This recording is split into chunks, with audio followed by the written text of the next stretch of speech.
ఈనాటి అంశము మానవ ప్రవృత్తి. మానవుడు శరీరము, మనస్సు, ఆత్మ అనే మూడు పక్షాలు కలిగి ఉంటాడు. అదేవిధంగా మనం అనగా మానవులం రెండు ప్రపంచాల మధ్య ఊగిసలాడుతుంటాము. ఒకటి ఐహికము, రెండవది పరలోకము, దేవలోకము. మానవుడు శూన్యం అయినప్పటికీ మానవుడు కోరుకుంటే దేవాంశ పొందగలడు, దైవ ప్రేరణను అందుకోగలడు, దైవత్వాన్ని సంపాదించుకోగలడు. మనసు శరీరం మీద 4 విధాల ప్రభావంగా చూపుతుంది. ఒకటి శరీర ధర్మం మీద అనాలోచితమైన ప్రభావం చూపడం. 2 మనసు పెట్టి ఎరుకతో ఇచ్ఛాశక్తితో శరీరాన్ని నడపటం. 3వది భావావేశంతో సంబంధము లేని శరీర భాగాలపై ప్రభావం చూపటం. 4 కొన్ని అసాధారణమైన ప్రదర్శనల ద్వారా ప్రభావం చూపడం. మనసు బాహ్య ప్రపంచంలో ఉన్న భౌతిక విషయాల మీద అనేక రకాలుగా ప్రభావం చూపుతుంది. 1 శారీరకమైనవి, 2 పీకే ఎఫెక్ట్ ద్వారా అనగా సైకోకైనెటిక్ effect, a mental influence on the outcome of chances processes. 3 కొన్ని సంకేతాల ద్వారా ఇతరుల మనసులతో అనుసంధానం చేసుకోవటం వలన. 4 ఎదుటివారి మనసులో ఉన్న దానిని చదవటం.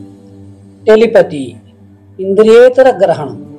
స్ఫూర్తి సంపాదించటం ద్వారా శరీరం తన ధర్మాలను, ఉచ్ఛ్వాస నిశ్వాసలను, జీర్ణ ప్రక్రియ లాంటి వాటిని తనంతట తాను చేసుకుంటూ పోతుంది. కొన్ని సందర్భాలలో మనస్సు ఇచ్ఛాశక్తితో పనిచేస్తుంది. బుద్ధి పూర్వకంగా ప్రయత్నించి ఇతరులను అనుకరణీయ విద్య దీనికి ఉదాహరణగా చెప్పవచ్చు. మనస్సు బుద్ధిపూర్వకంగా ఏదైనా పని చేసేటప్పుడు ఏదైనా సంక్లిష్టమైన సమస్య ఎదురైతే అది అవాక్కవుతుంది.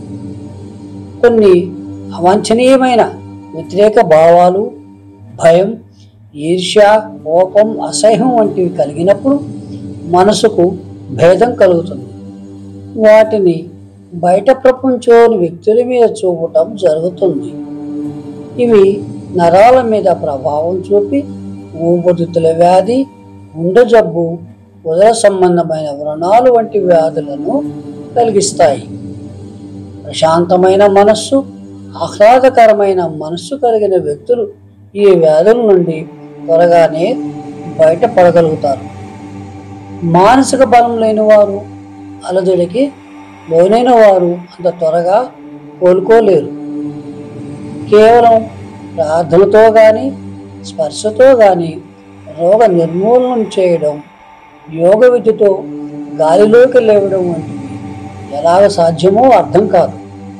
కానీ అటువంటివి జరుగుతుంటాయి, ఇవి కాదనిలేము. అదే కోవచ్చేనండి పీకే ఎఫెక్ట్. ఆత్మశక్తితో తాను కోరుకున్న సంఖ్యనే పాచికలు వేసినప్పుడు కనపడడం అనేది ప్రొఫెసర్ రై నిర్ధారించారు. దీని వలన మనస్సు బాహ్య ప్రపంచంలోని విషయాల మీద తన ప్రభావం చూపగలదని రుజువైంది.